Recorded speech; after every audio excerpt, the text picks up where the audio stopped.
अस्सलाम वालेकुम, मैं हूं आप सबकी होस्ट सहरिश मोहम्मद अली और आप देख रहे हैं मेरा YouTube channel ST platform of competitive exams. हमने एसेस पर अपनी एक वीडियो लेक्चर सीरीज स्टार्ट की थी और ये आज का हमारा सेकंड लेक्चर है एसे पर। अगर आपने मेरा पहला लेक्चर नहीं देखा तो आप पहले वो देख लें, इसी प्लेलिस्ट में मौजूद है। तो आज के लेक्चर में आज का लेक्चर थोड़ा सा लंबा हो जाएगा, उसमें हम ऐसे के स्ट्रक्चर के बारे में बात करेंगे और उसकी एक मॉडल एग्जांपल भी थोड़ी सी देखेंगे। तो आपने क्या करना है कि आपने पहला सारी वीडियो देखनी है आराम से तसल्ली के साथ, क्योंकि इस वीडियो में आपको मैं आउटलाइंस के बारे में बताऊंगी, पैराग्राफ के बारे में बताऊंगी, बहुत चीज़ें आपकी आज के लेक्चर में ही क्लियर हो जाएंगी इंशाल्लाह। तो नेक्स्ट हम इसको आहिस्ता आहिस्ता साथ साथ लेके चलते रहेंगे। So let's start our today's lecture. Structure of essay. इसका बेसिक स्ट्रक्चर में तीन चीज़ें होती हैं: introduction, body and conclusion. Introduction में क्या होता है? Introduce the subject and come to the point. Subject को आपने इंट्रोड्यूस करवाना है और फिर अपने पॉइंट पे आ जाना है। बॉडी पैराग्राफ में क्या होता है? The real power of your writing support your thesis. आपकी थीसिस स्टेटमेंट, आपने thesis statement and introduction is the same thing. आपने जो कुछ अपने थीसिस स्टेटमेंट में बताया है आपने वही वही आर्ग्यू करना है अपनी बॉडी पैराग्राफ में। ये नहीं है कि आप थीसिस स्टेटमेंट में किसी चीज़ के प्रोस बता रहे हैं और आप जब आर्ग्यू कर रहे हैं बॉडी पैराग्राफ में तो आप उसे कॉन्स बता रहे हैं। ये नहीं करना। अगर आपने अपने थीसिस स्टेटमेंट में प्रोज एंड कॉन्स दोनों बताए हैं तो आपने वहाँ अपने प्रोज एंड कॉन्स दोनों लेके चलने हैं अपनी बॉडी पैराग्राफ में। ठीक है। अच्छा, आगे है conclusion. Begin by restarting your thesis. आपका जो कंक्लूजन होगा वो शुरू कहाँ से होगा? आपकी थीसिस स्टेटमेंट से। Note word of word, gradually become more broad and general. यानी कि वो आहिस्ता आहिस्ता ब्रॉड होता जाएगा, डिटेल्ड होता जाएगा और जनरल की तरफ आएगा। यानी आपने शुरू में थीसिस स्टेटमेंट थोड़ी सी स्पेसिफिक वे होता है उससे स्टार्ट करना है और आहिस्ता आहिस्ता आपने कहाँ आना है? जनरल की तरफ आना है। ठीक है, ये था इसका बेसिक जो स्ट्रक्चर है, ये तो सबको पता होगा। चलिए नेक्स्ट देखते हैं कि कुछ इसके पॉइंट्स वो है। Introductory paragraph begins broadly and narrow to a point. यानी कि ये शुरू होता है ब्रॉडली और ये नैरो टू अ पॉइंट और आहिस्ता आहिस्ता कन्वर्ज होता जाता है। बिगन स्टार्टिंग में ये ब्रॉडली होता है और आहिस्ता आहिस्ता ये क्या होता जाता है? कन्वर्ट, नैरो होता जाता है। फिर body. Body takes up most of the space in the essay. Body paragraph में अपने सब कुछ देने होते हैं, एग्जांपल्स देने होते हैं, अपने आर्ग्यूमेंट्स देने होते हैं, इसलिए सबसे ज़्यादा स्पेस कहाँ होती, कौन लेता है? Body paragraph. ठीक है। उसके बाद है concluding paragraph. Begins at narrow point and ends broadly. देखें, इंट्रोडक्टरी पैराग्राफ और कंक्लूडिंग पैराग्राफ एंटागोनास्टिक। यहाँ पे हमने स्टार्ट किया ब्रॉडली और एंड नैरोली, और यहाँ स्टार्ट नैरोली और एंड ब्रॉडली। उसके बाद है placement of thesis statement. Thesis statement आपने कहाँ लगाना है? In introduction at the last and in conclusion in the start. Introduction में आपने लास्ट पे अपने थीसिस स्टेटमेंट को करना है और कंक्लूजन में आपने स्टार्ट। ये बातें मैंने आपको इंट्रोडक्टरी पैराग्राफ और कंक्लूडिंग पैराग्राफ दोनों में बता दी। नेक्स्ट है layout of the essay. Layout of the essay से क्या मुराद है? यानी कि ऐसे में क्या क्या चीज़ें होंगी। ओवरऑल हम इसके लेआउट के बारे में अगर बात करें तो लेआउट में जो सबसे पहला पॉइंट है वो टाइटल। लेआउट का सबसे पहला पॉइंट क्या है? टाइटल। यानी कि नो इन्वर्टेड कोमास। टाइटल में हमने इन्वर्टेड कोमास नहीं लगाने। Second thing, no inverted commas in title and give number. Number से मुराद ये होता है कि आपने 1 2 3 इस हिसाब से नंबरिंग करनी होती है कि आपने टाइटल, जैसे फर्स्ट करें आपने एक ग्लोबलाइजेशन पे आ गया तो आपने ग्लोबलाइजेशन को एक नंबरिंग देनी कि ये नंबर 1, और फिर आगे उसकी सब पॉइंट्स अगर हुए उसकी डेफिनेशन और एवरीथिंग, फिर आपने A B C के ज़रिए उसको हेडिंग्स दे देनी है। ठीक है। नेक्स्ट है आपका आउटलाइन। आउटलाइन बनानी है। टाइटल हो गया, आउटलाइन, और उसके बाद इंट्रोडक्शन। इंट्रोडक्शन में आपने कोई भी हेडिंग नहीं देनी। बॉडी पैराग्राफ में no heading. Body to conclusion कहीं भी आपने हेडिंग नहीं देनी। ये बात आपने अपने जहन में रखनी है कि ऐसे में कहीं भी आपने हेडिंग नहीं देनी। ऐसे आपने बगैर हेडिंग के करना है और उसमें आपने जितना सिंपल रह सके आपने उतना सिंपल रहना है। ये आपकी नॉलेज का भी टेस्ट है और सबसे ज़्यादा टेस्ट आपकी इंग्लिश ग्रामर का है। ये आपका नॉलेज के लिए आपके पास बाकी 11 पेपर्स हैं, वो आपका टेस्ट ले सकते हैं, लेकिन इसमें आपका मोस्टली जो होता है वो आपकी वोकेबलरी का और आपकी ग्रामर का टेस्ट होता है। तो इसमें बहुत हद तक आपकी नॉलेज भी आपका बहुत ज़्यादा मैटर करता है, लेकिन कहीं ना कहीं आपकी ग्रामर ज़्यादा मैटर करती है। अच्छा, आउटलाइन मेकिंग में आपने क्या करना है, सबसे पहली चीज़ आउटलाइन मेकिंग में क्या करना है, आपने रेलिवेंट रहना है। यानी कि आपने इरेलीवेंट नहीं होना, इधर उधर की बातें नहीं करनी।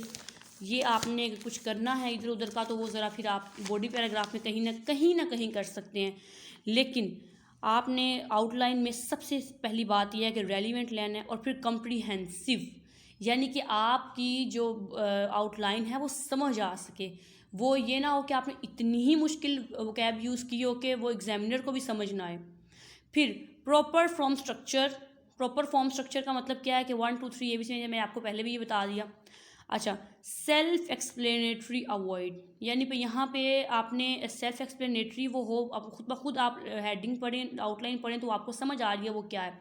एंड अवॉइड फ्रेजेस, फ्रेजेस को आपने अवॉइड करना है, ठीक है।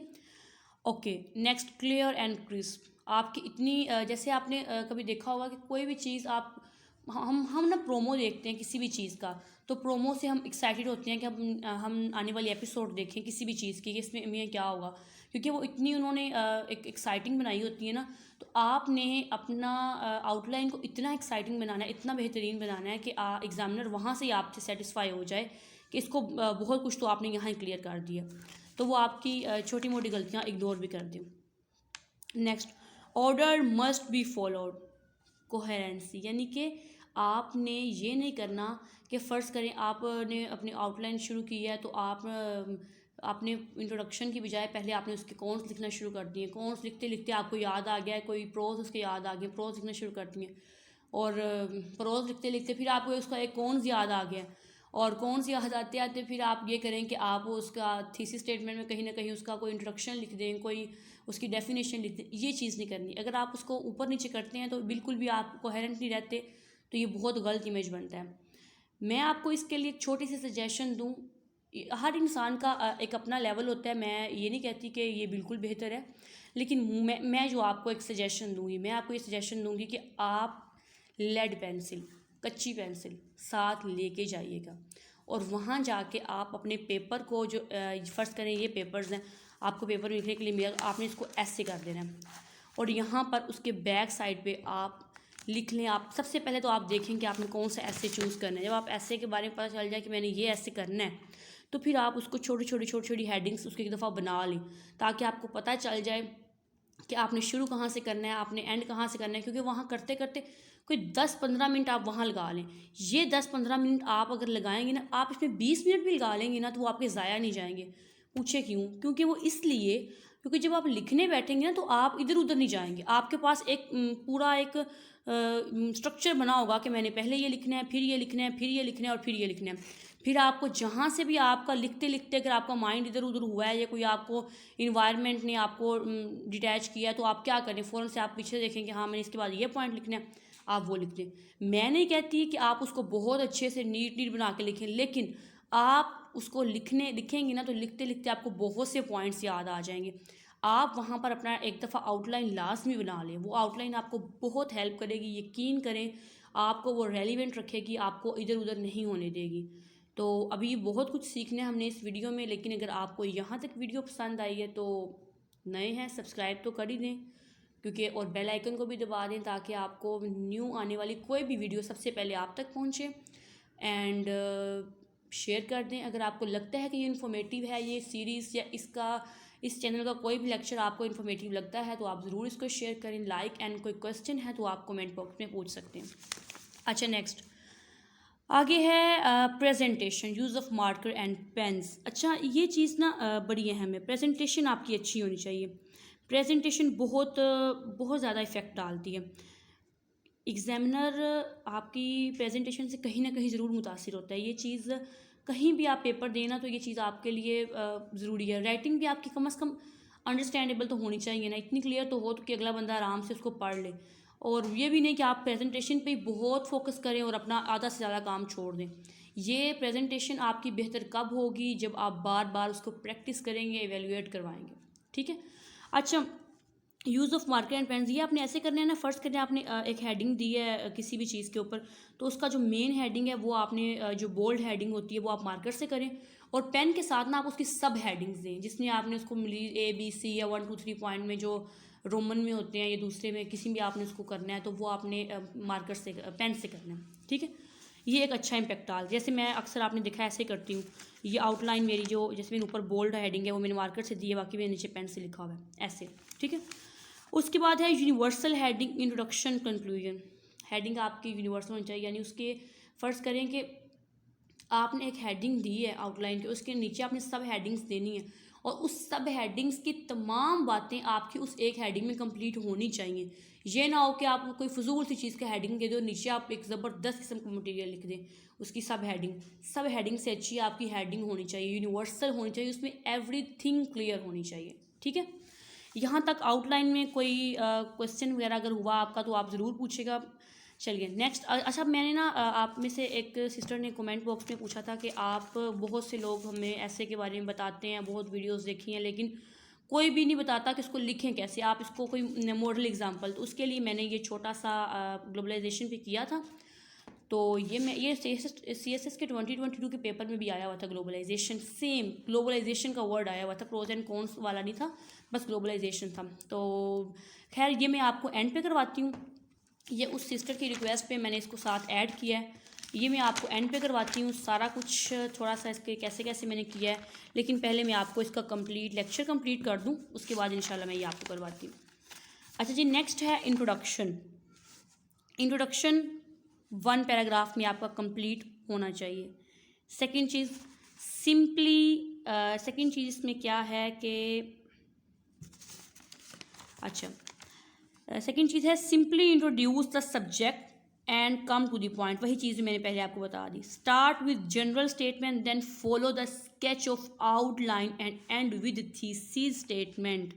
इंट्रोडक्शन में स्टार्ट आपने जनरल स्टेटमेंट से करना है, फिर आपने आहिस्ता आहिस्ता उसको किधर आउटलाइन में, और एंड आपने कहाँ करना है, थीसिस स्टेटमेंट में। ये हम सबसे पहले भी यही डिस्कस कर चुके हैं कि हमने थीसिस स्टेटमेंट को एंड पे करना है इंट्रोडक्टिव पैराग्राफ में। अच्छा, no usage of difficult words, बहुत मुश्किल अल्फाज नहीं यूज़ करने, इतने भी आप टफ वगैरह ना यूज़ करें कि एग्ज़ामिनर को उसको समझने में थोड़ा सा मुश्किल हो कि आप क्या बात कहना चाह रहे हैं, आपका पॉइंट उसको क्लियर ना हो, ठीक है।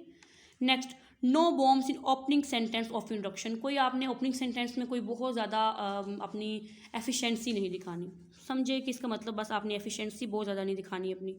Make it logical and reasonable, आपकी तमाम बातें लॉजिकल हो, रीजनेबल हो, इधर उधर की बोंगियाँ इंट्रोडक्शन में तो मारने का सवाल ही पैदा नहीं होता। आपने इंट्रोडक्शन में बोंगियाँ मारी, एग्जामिनर ने आगे जाना ही नहीं, उसने क्रॉस कर देना है कि ये लो बहन भाई आप बैठो, रहने दो, आपकी बोंगियाँ देखने के लिए टाइम नहीं है। कहीं भी इंट्रोडक्शन में तो आपने ये गलती करनी ही नहीं है ना, आगे भी नहीं करनी कहीं भी, लेकिन आगे तो फिर भी कुछ 20-30% आपको मिल जाती है, लेकिन कहीं और इंट्रोडक्शन में तो बिल्कुल भी नहीं। अच्छा next, don't be cute in opening sentences, no emotions. आपने इसमें लॉजिकल रहना है, आपने इसमें बिल्कुल टू दी पॉइंट बात करनी है। इंट्रोडक्शन में आपने इमोशंस वगैरह और ये सब चीज़ें आपने नहीं ऐड करनी, इसमें आपने बड़े प्रोफेशनल रहना है, ठीक है। ये हो गया introduction. Next, big middle section.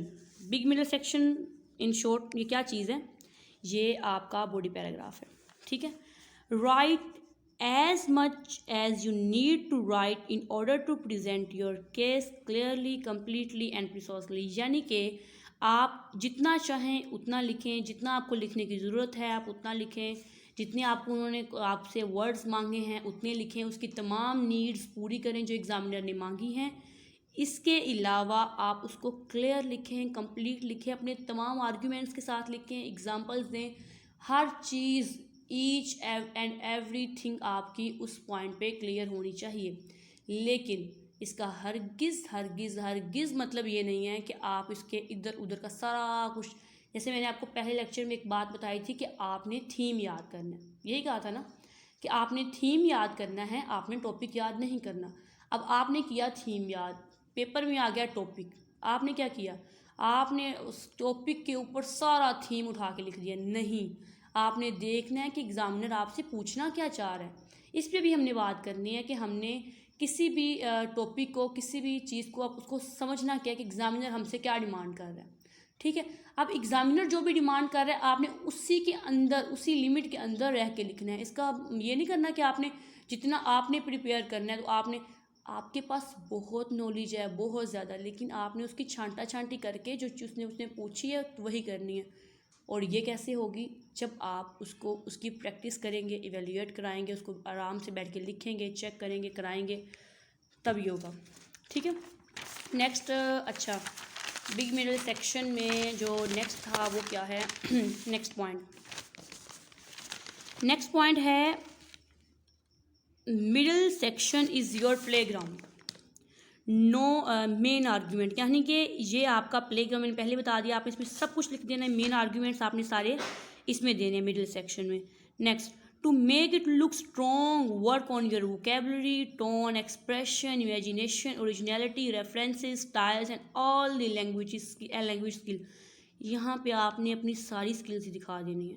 आपका एक्सप्रेशन बेहतरीन, आपकी टोन बेहतरीन, आपकी वोकैब बेहतरीन, आपकी इमेजिनेशन बेहतरीन, लेकिन ओरिजिनलिटी भी। Imagination and originality is something different. ये नहीं कि आपने इमेजिनेशन से मुराद ये है कि आपके पॉइंट्स कितने स्ट्रॉन्ग हैं। इमेजिनेशन से मुराद ये नहीं है कि आपने ओरिजिनलिटी ख़त्म कर देनी है अपने काम में। ओरिजिनलिटी आपने रखनी है, आपने वो बातें करनी है जो हकीकत पर मबनी हो, जहाँ कोई आपने कोई अफसानवी बातें नहीं लिखनी।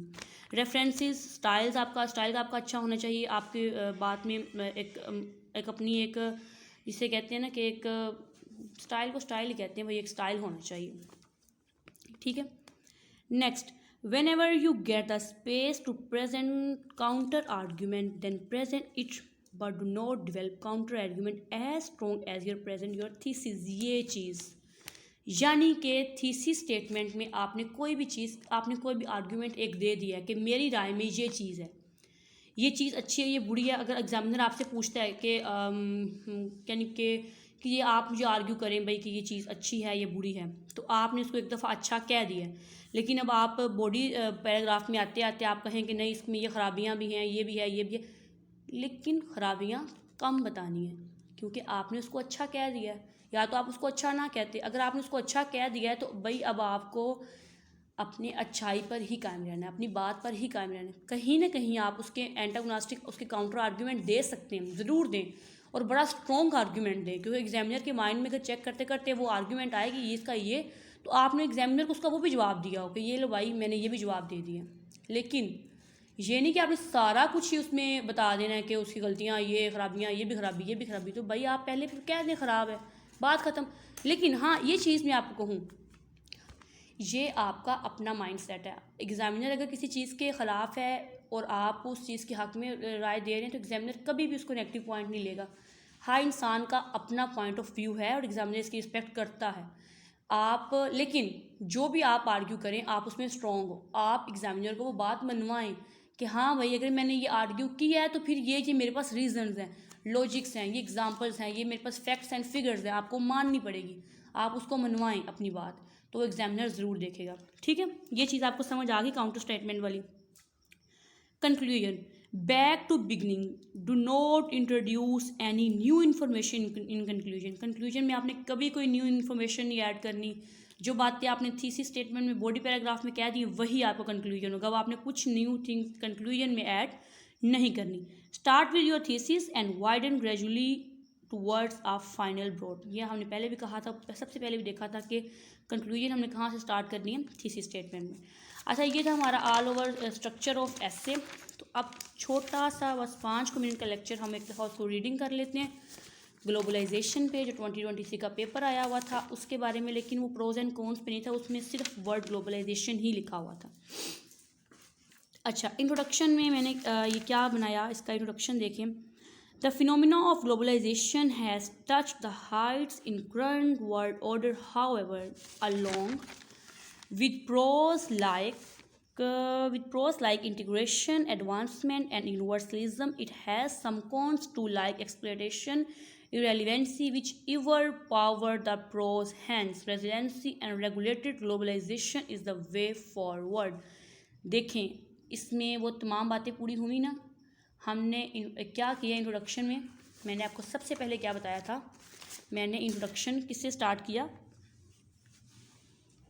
इंट्रोडक्शन ये, हाँ, begins broadly and narrow to a point, यही मैंने यहाँ पर की, यानी कि हमने शुरू में उसको थीसिस स्टेटमेंट से उसको शुरू नहीं किया, उसकी एंड पे थीसिस स्टेटमेंट बनाई है। अच्छा, नेक्स्ट बॉडी पैराग्राफ, अगर जैसे फर्स्ट करो 1 है, उसमें ग्लोबलाइजेशन आ गई, बॉडी पैराग्राफ नंबर 2 है, उस दूसरे पैराग्राफ में आप उसके प्रोज बता दें, तीसरे पैराग्राफ में उसके कॉन्स बता दें, ऐसे चलते चलते चलते आप सारा उसको कंप्लीट करें। ठीक है। कंक्लूजन, अब देखना हमारा जो कंक्लूजन है वो हमारे जो हमारा इंट्रोडक्शन है उसका एंटी है, बातें वही हैं, सब कुछ वही है, लेकिन हमने यहाँ पर स्टार्ट थीसिस स्टेटमेंट से करना, जैसे hence it was proved that globalization has brought the integration and universalism. However, in current world order, cons like exploitation and irrelevancy cannot be ignored. For that, solutions like residency and regulated globalization should be followed in order to make this world a better world. ठीक है, ये चीज़। अच्छा, अब ये हो गया हमारा सारा कुछ कंप्लीट ऐसे के मतलब, लेकिन कंक्लूजन में आपने एक दो बातें और याद करनी है, रखनी है, जो मैं भूल गई पहले, वो ये थी कि आपका conclusion must look like conclusion, वो कंक्लूजन लगना भी चाहिए। आप उसको करते करते आप उसमें कोई ऐसा फैक्ट ना छोड़ दें कि जो पीछे आप कहीं भी उसको बता के ना आए हों। एंड लास्ट पे easy conclusion, borrow, suggest and transform your introduction, ये चीज़ मैं भूल गई थी। ठीक है, ये आपने याद रखनी है। ये सब कुछ हमारा ऐसे के मतलब था। आपको किसी भी चीज़ की समझ नहीं आई, कोई भी आपकी क्यूरी है, आप कमेंट सेक्शन में पूछ सकते हैं और इंशाल्लाह आपको रिप्लाई भी मिलेगा। और दूसरी बात ये है, स्टे कनेक्टेड, और चैनल का जो आपने जब सब्सक्राइब करना है तो उसका बेल आइकन लाजमी दबाना ताकि वीडियोस आपको मिलती रहें। चलें जी, आज के लिए इतना ही। अल्लाह हाफिज़।